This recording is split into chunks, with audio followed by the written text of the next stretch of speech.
Bonsoir, bonsoir, bonjour, c'est Congo News 24.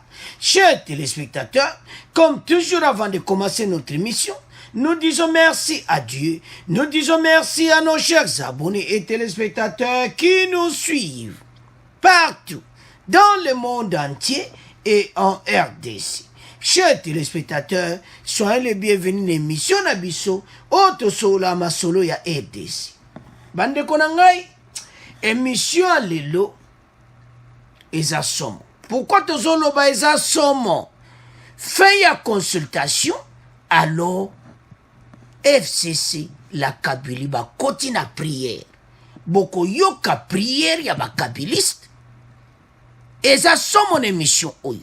À la une, bientôt, fin de consultation, Fativan va bientôt annoncer l'union sacrée. Et Yindi, fin de consultation bandeko. Donc, l'obéza mukolo fatia zo clôturer consultation à kolekana RTNC pour annoncer l'union sacrée. Bandeko, ba crise des ezobanda. Toko développant en émission nabiso. Deuxième point, chers téléspectateurs. Oeza Somo. Le collectif 18 ans sans suivi appelle Joseph Kabila au devoir des réserves. Alors, bango tango ba du message oyo. Tango ba yokete. Consultation ici. Alors, ba continue à prière. Beaucoup yoka prière ya FCC. Eza ya koyinda et c'est yindi l'émission oyo.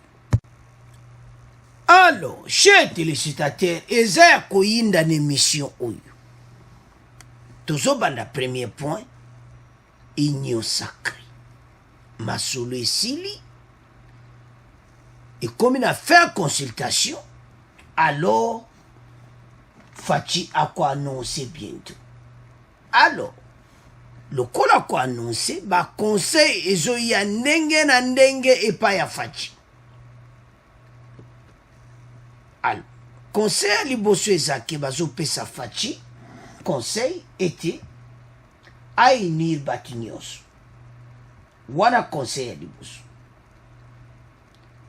Alors, sokozo tala vraiment que ntango annonce ne kokwena RTNC.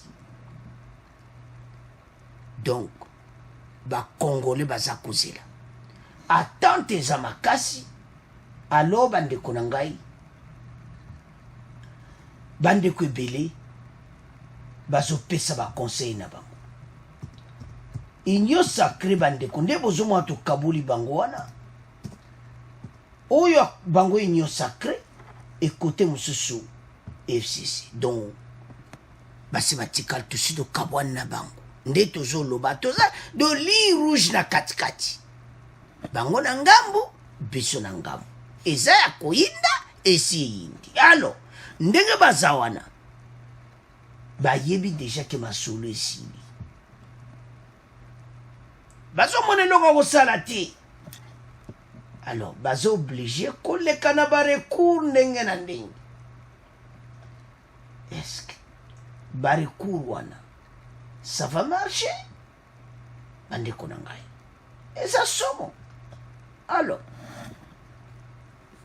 Tokoyoka,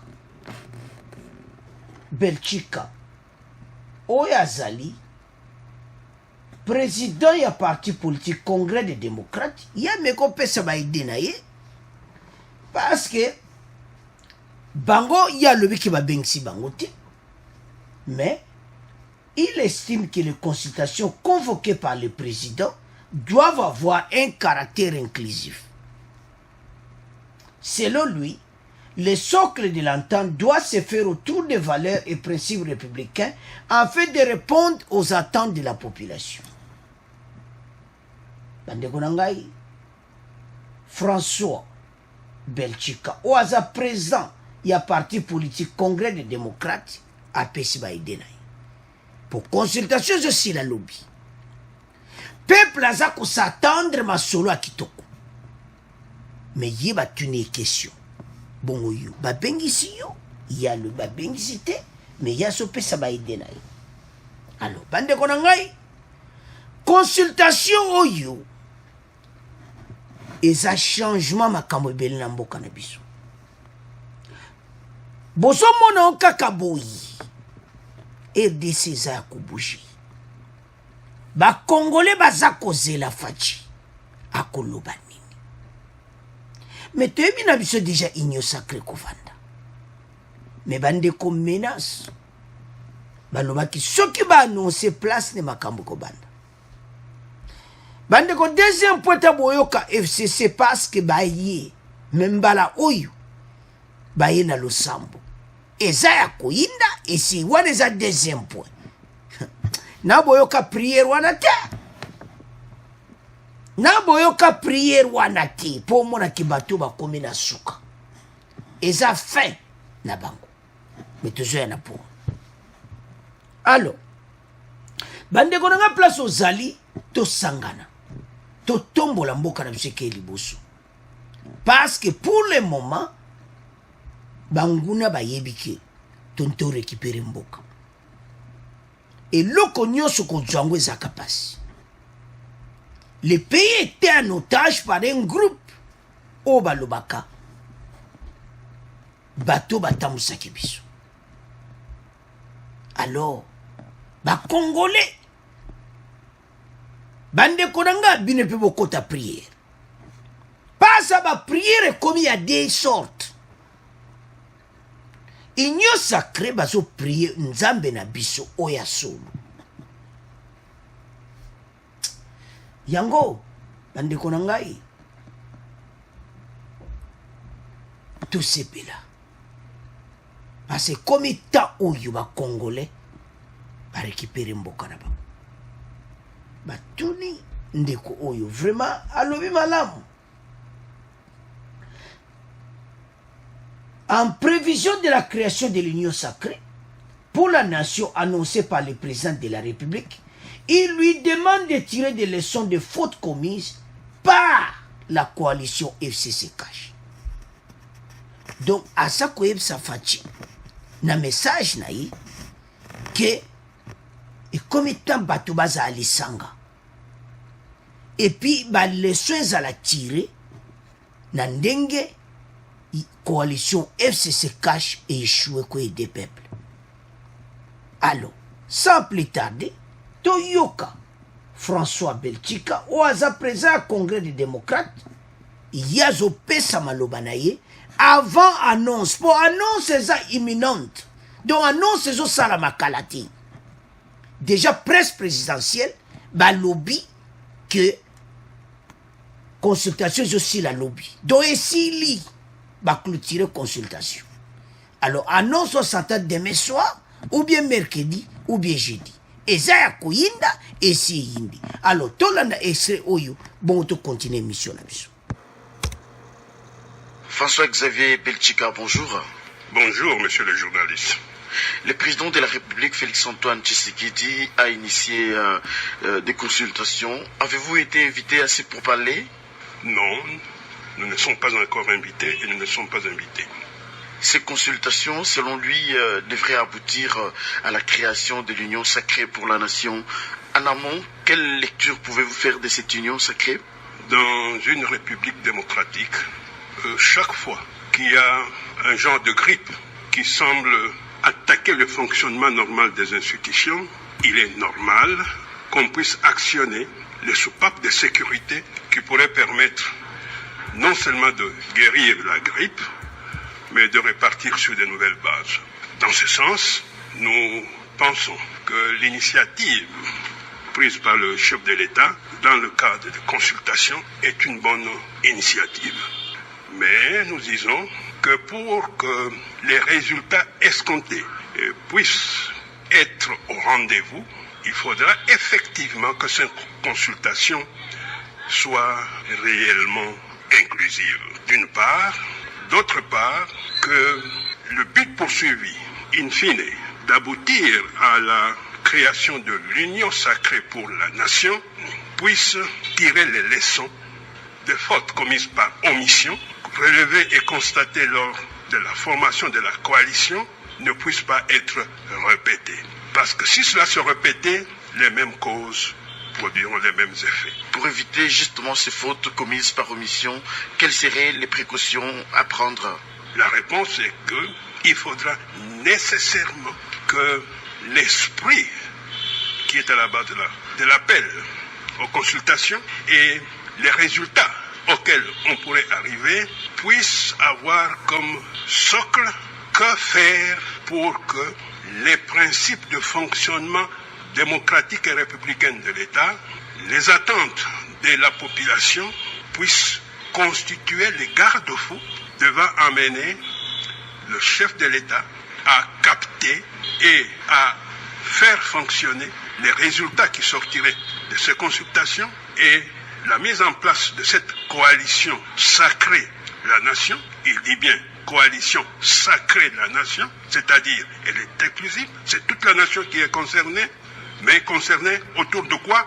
Autour des principes, des valeurs pour un fonctionnement d'un État démocratique et de droit. Je me résume, le socle de l'entente doit se faire autour des principes et valeurs démocratiques et républicaines, et cela pour répondre aux attentes de la population.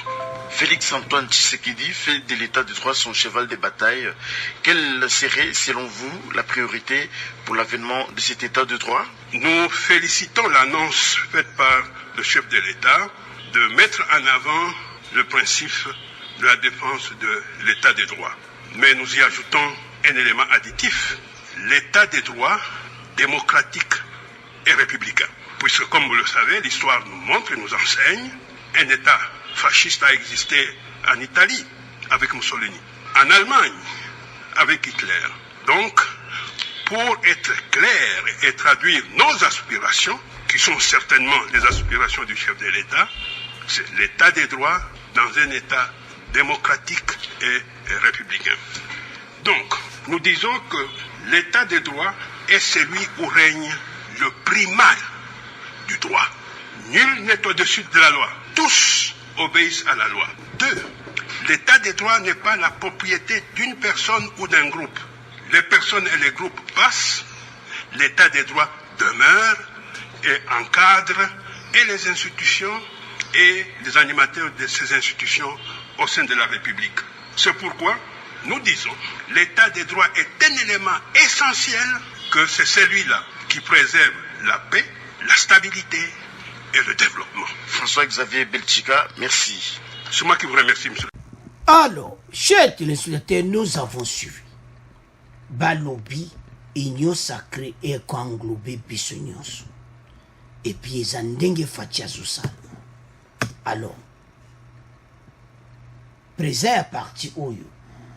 Alobi, donc, yécoute, alobi, écoute bien, alobi bien clair. Bah, tu n'écoutes question Bolandoua. Alobi, batunyo sobasanga. Et puis, bah, leçon. Parce que, et cause à la kitoko bande, on a pourquoi toujours le bon. Parce que, et ça déjà leçon, Oyo, bah, c'est bah, na échec, il y a FCC cash. Donc, Fachi, déjà yébike. FCC cash, et marche à quitter. Alors, si compte comme l'union sacrée, tout comme pour le peuple. Yango, bateau bakoya awa, bazalana, batia peuple liboso. Parce que, ceux qui batia peuple liboso, c'est très dangereux. Pourquoi tout le bon? Parce que déjà des bolandiwana, balobi, leçon, il fait zoama, na oilekaki, na coalition FCCK. Et puis, il y a FCCK, tout le monde le savait, que ça ne va pas marcher. Comment yo sang ça? Batu oyo basa vraiment a besoin. Le peuple d'abord, na batu oyo, baso tala, kaka ben terrain na bango. Bande konangai, ezo sala mawa, poko mona koma, oyo, bande ko, oyo baso tambwana fachi, basaki na intérêt en bokati. Oui, Fachi avait même dit que na Katia FCC ba vrai Congolais bazali. Bato pena balinga mboka bazali. Sopo soli na bongo sentir que vraiment mutoyo aza vraiment na posa mboka. mais basangani na bato déjà belé bazana makila na maboko. C'est ça le problème. Sok diozana makila na maboko eza pasi. Peuple azali bosoti. Donc bango déjà bazana mission, il y a intérêt ya bango moko. Yango zomona échec et salamaki. Alors, à l'union sacrée bande konanga tozonga sikoyo clairement na pona. Donc union sacrée ekozala somo bande konanga. Ekozala obalobaka ya koyinda. Parce que batu nyonso bazozala na tante nango ba mususu parce kozala ezosi la lobby presse présidentielle ba annoncer toujours Sabino Libela que presse présidentielle ba annoncer que coalition ezosi la lobby et je m'excuse consultation ezosi la lobby. Alors le col ezosi la lobby yango zomona ba conseil ezo ya ndenge na ndenge bolandi nde kona utoloba alobi kitoko maloba na eza mabete apesifima conseil François Belchika alobi ke fachi il faut atala derrière ou esalamaki na leba zalaki na FCC siko comité l'union sacrée c'est l'union sacrée et kotsa batinyoso ba le pe l'état de droit et puis à insister sur point il y a un groupe d'individus parce que awa mutu nyonso ayebite et comme le kambo à peuple. Donc, le col comme le cambo à peuple, mutu nyonso, ou akuya kusangani nyo sacré, il faut ça là pour le peuple. Alors, bande konanga bato ba komi na suka, sobola ni ba boshab. Evaris boshab, bola ni maloba na bango.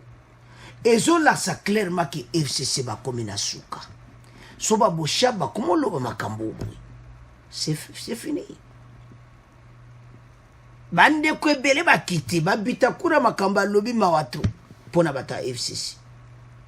Donc bango moko bato bazana kati kuna donc ba moni tala totaka hein et puis moi bilo alobi to comme to longo la casquette na biso to tia ya peuple awuti na FCC amon ke balata ki kaya bango moko basa o travailler pour na biso te.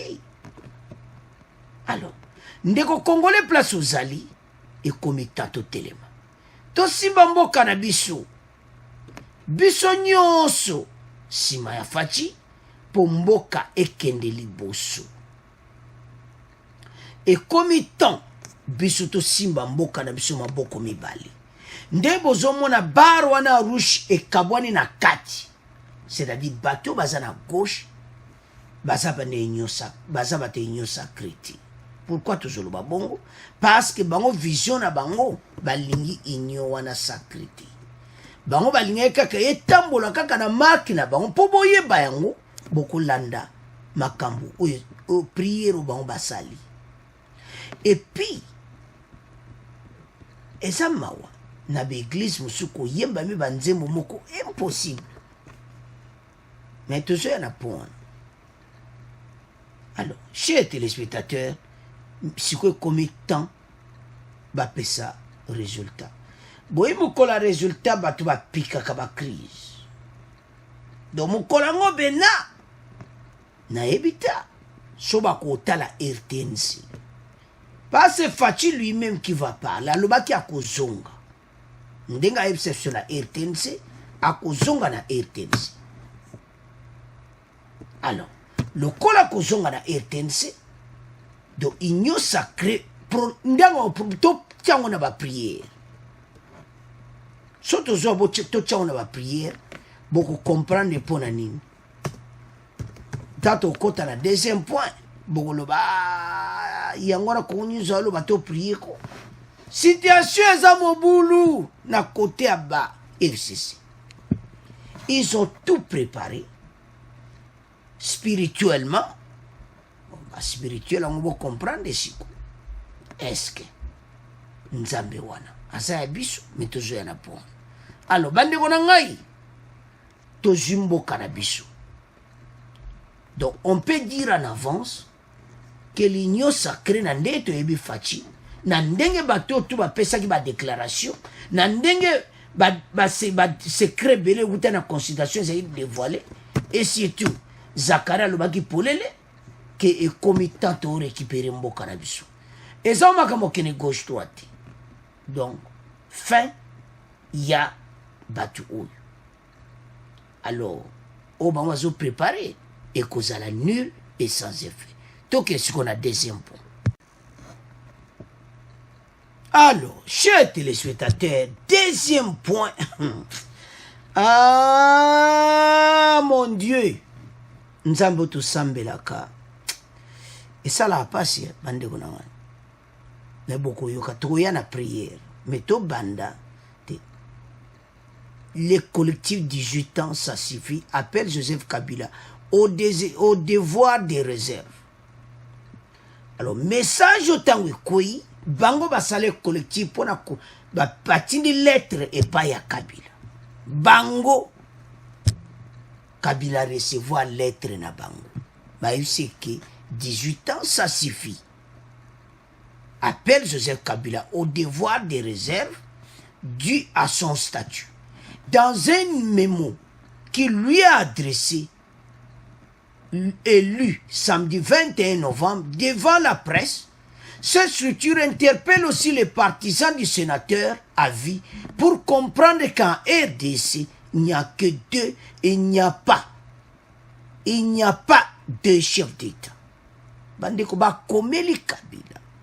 Ba yebise que na RDC, tozana ba chef de l'État mi baleti. Ezaya koyinda, esi yindi. Lettre na Kabila. Boyebisi makambo yo. Andeko. Poto laksa ba peuple congolais, place boza, ete RDC wano boyeba kezali su wana te. Adji lettre. Na kingankati. Boyebisi pe yeke na RDC tozakaka na chef de l'État moko. Bazami baleti. Avançons. La loi portant statut des anciens chefs d'État soumet les sénateurs à vie au devoir de réserve. Il continue à croire qu'il est toujours président de la République, ce qui fait que même ses partisans continuent à croire qu'il y a un président qui gouverne et un autre qui règne et à estimer le collectif 18 ans, ça suffit. Coordonnateur Iko Katawa. Yoka. Donc, Igo Katawa, basali mouvement, basana kisasa. Lensubo kancho, wapi na Kinshasa. Basali pe conférence de presse, batangeli batu lettre oyo batindeli Kabila na kingankati. Ba yebisiye, ke 18 ans ekoki. Bande korangai. Alors, qu'est-ce qui s'était passé? Makamnezo leka pour le moment. Makambo qu'est-ce qu'on église. Mais ça somme.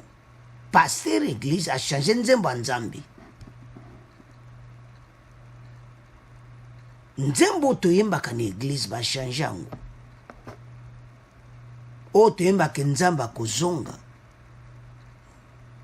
Bango ba changer. Mais toujours.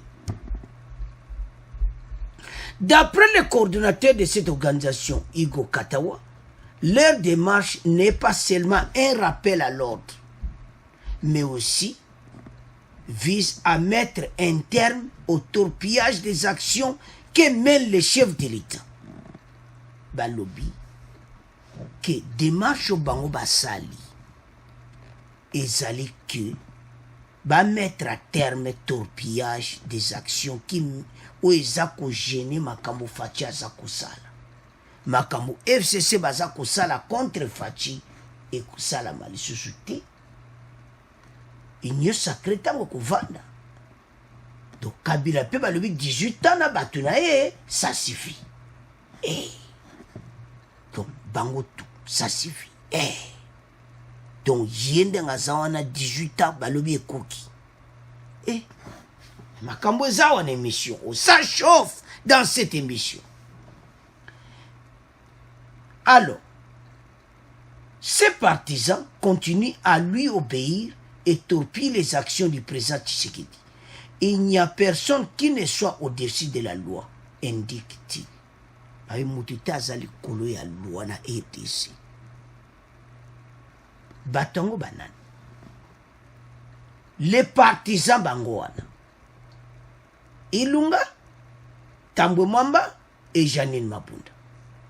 Ndeba Zawana, il continue à lui obéir.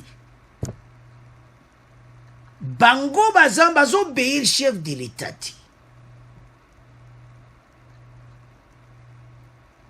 Ce que je l'axe clairement, que Fatia a raison, il y a l'union sacrée.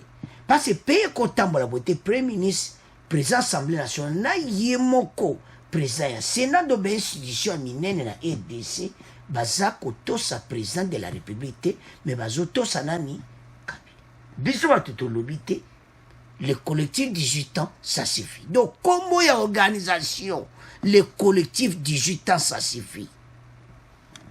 Donc, 18 ans, ma solé, sili. Oh, si vous savez 18 ans, beaucoup zonga les sociétés. Alors, et l'on est salamaki. Tant ba zui maloba oyo, bazo obligé wa pesa ngwe pa ya pasteur. Pasteur a petit prière mokonga bana na kota na église. Banda na yo kakamatea. Na bano kwanza mutu. Mutu esalinga na pasi donc nana yo ka prière a boiti. Yana sa bande ko nanga bobo sambela ka le vrai Jésus bo continue ko prier. Na yo ka prière a boiti. Donc ba prière moko. Et so l'axe clairement que prière oyo ba Congolais place boza soko sambelaka to prier pour na fachi pour makambo ngo ebandi pour Zakaria lobaki yango ke tangu nde bakuna suka consultation de place makambo ko banda eza ya koyinda esi eyindi siko toyoka prière à pasteur et à PPRD balobi prière des kabylistes pour le retour de Kabila au pouvoir toyoka prière na bango eza mawa bandeko na ngai alors toyoka bango pour masole Sicile toyoka prière na bango bongo to continuer mission na biso biso bana na yo ma jeune kabiliste toyoko tika mokonzi ya mboka na biso Félix Tshisekedi na maboko na yo ozala na kati na ye oyo napele ye ke akomi président mpo na constitution oyo napele ye ke moto aza na droit ya kokele constitution aza te oyo napele ye nzambe s'il te plaît ke kongo oyo bato bakufi mingi ke à travers ye bato bakufa lisusu te nzambe ntango akozonga mpo na la décision aya na RTNC annoncer la population nzambe pardon kotika ye te zala na kati na ye mpo oyo nyonso akoloba ezala conforme na mibeko oyo opesa biso bible na biso na mokili opeli constitution nzambe s'il te plaît seigneur au nom ya amour ya mboka oyo totiki président na maboko na yo nzambe kangai matoi na bato oyo bazali koya kopesa ye conseil ya mabe nzambe pesa ye motema ya kolinga ndeko na Joseph Kabila oyo andemai kotika pouvoir na kima ino tokoya nzala wana nzambe tosengi yo pardon pesa ye bolingo ya kolinga peuple mpo lelo oyo soki makambo ebebi peuple akomona mpasi nzambe kozala na ye ebandeli ntina suka na nguya na yo toza na espoir ke ntango akoya na RTNC akofele constitution te nous disons amen. Alors, chers téléspectateurs, nous avons suivi. Ezamawa pe parce que yoka ba prière à boye. Et loko ezamawa était komona comportement ya batu. Ça fait mal. Pour na couper sa pasteur prière à boye. Pour kaka na pouvoir. Donc pouvoir oyo si vous devez comprendre que pouvoir au bateau pene balinko tika yango te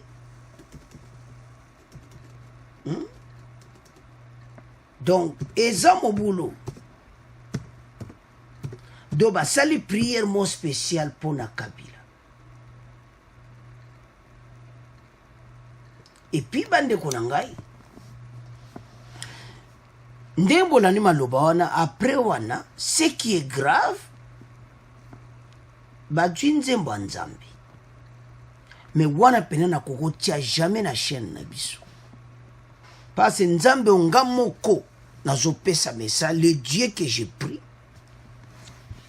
aza Nzambe ya makambo oyo te nzembo ya Nzambe tochangeons maloba ete Kabila kozonga mais nzembo ya Nzambe nalingi mpe koyemba te nzembo toyembaka ya Nzambe bolongole maloba Nzambe botie ete Kabila zonga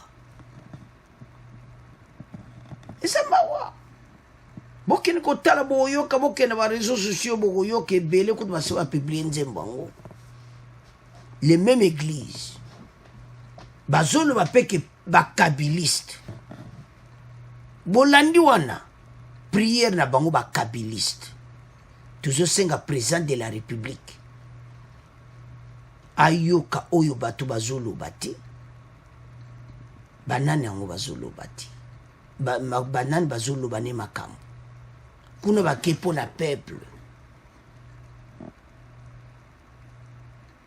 olobi mpo na Kabila tout ça Nzambe wana aza Nzambe juste soki nazotala bapriere boyi tozomona priere moko eza na mbiti moko nde pri bayebiseki foloba boloba oh tokomi na suka et puis FCC bakomi na suka soko bomoni bato bakoti losambo c'est-à-dire fin masolo Nzambe a sauvé bango mais ako sauvé bino comment? Vous avez un dossier à régler avec des Congolais, dossier grave. Il faut qu'on règle dans un dossier wana. Et ça vraiment très important. Pour dossier wana, il faut pas arranger. Ba solo là. Parce que les hommes m'ont abandonné qu'on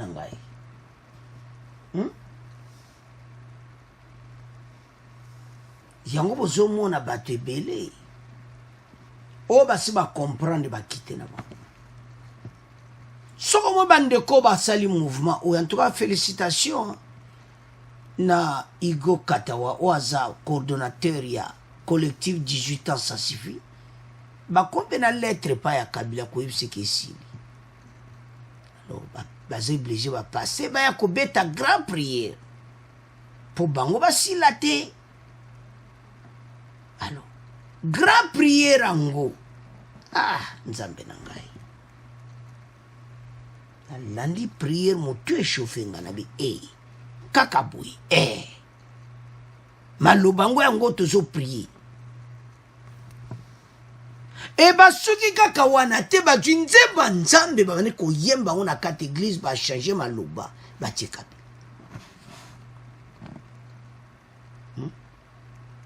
Boyebika nzembo atolobaka Yesu akozonga na pese biso osambelaka na pese oka ide wana Nzambe na biso akozonga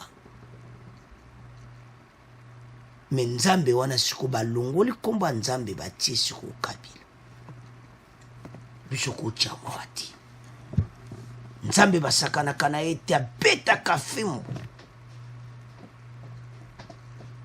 Ah mon Dieu, le Dieu d'Israël. Sona landi biloka boyo salanga mawa. Bandeko FCCP perdre ba komina suka. Donc seul point est comme kaka prière Nzamba sala. Mais Nzamba ko sala coalition ko kufa. Nzamba ko tiki loka mabeti. Soki ba ezalaki malamu, oui. mais oya mabe bandeko na ngatala tovanda oya mabe c'est impossible. C'est impossible. C'est impossible que et donc et moi passe parce que makambo déjà ma belle qui babo chable le bakumolo bakam donc batte donc so talepi tala ba utolo ba que fausse commune musu ba découvrir côté mausolée ya pauvre Tshisekedi. Fausse commune en taba mona wa biloko wana. Donc bata bosiko bino bo beta bon ba prière. Nzambe alinga mutu nyonso atoza mabe mais na baka uyu Nzambe pe akoko limbisa na ye. Mibongo batu oyo bazoki oyo batu ozana bango bandeko na ngai eza grave mais nde bapaster oyo paster awutobeta priere oyo ezosalanga mpasi église wana mpe bato bana kati siko toyo comprendre pourquoi bato bakritikaka. Mais awa nalia mpona critiquer église te mena nalobaka ke total otokokoloba makambo susu nzembo bayembi na bwe kotia yango na kokotia yango te jamais na kata Congo News 24 bazwi nzembo ya nzambe pena babaloli kapo facilera koya aya koannonce donc do Kabila batika ye pour Kabila kozonga et tout ça so la libe prière na bango nzamba simba motema faci le ko Kabila tika ki pouvoir et tout ça bolandi binonyo bisonyo stolandia alors bande ko ngai comme tant tous à l'ensemble parce que le temps est mauvais tant faci jo ko annoncer ba prière musupe bandi bolandi wana tozo kende wapi bato bakomi na suka epe akokende za te eloko etikali lobi ndeko moko kala te eza kaka nage ezobanda alors bandeko na nga donc mobulu ekoti bamosusu bayeba te ndenge nini bakonage donc situation ekoti mobulu bakomoluka baporte na ndenge bakenda ndenge bapriere ndenge bolandi wana alors tokomi na fin mission bo abonner massivement. Merci de vos commentaires, Nabino. Au revoir, à la prochaine.